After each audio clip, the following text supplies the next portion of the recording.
কাজলা দিদি। কবি যতীন্দ্রমোহন বাগচি। বাঁশবাগানের মাথার উপর চাঁদ উঠেছে ওই, মা গো আমার শোলক বলা কাজলা দিদি কই? পুকুর ধারে নেবুর তলে থোকায় থোকায় জোনাই জলে, ফুলের গন্ধে ঘুম আসে না, একলা জেগে রই। মা গো আমার কোলের কাছে কাজলা দিদি কই? সেদিন হতে দিদিকে আর কেনই বানা ডাকো? দিদির কথায় আঁচল দিয়ে মুখটি কেন ঢাকো?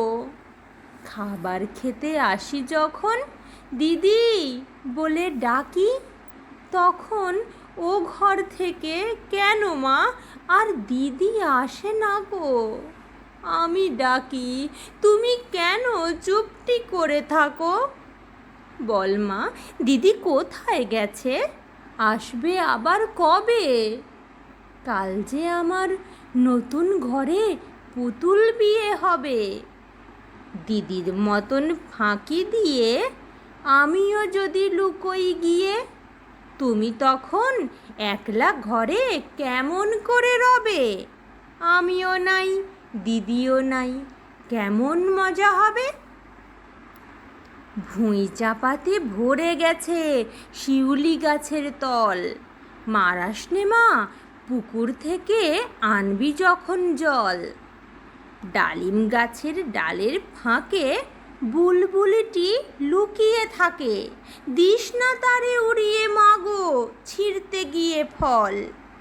দিদি এসে শুনবে যখন বলবে কি মা বল? বাঁশবাগানের মাথার উপর চাঁদ উঠেছে ওই, এমন সময় মা গো আমার কাজলা দিদি কই?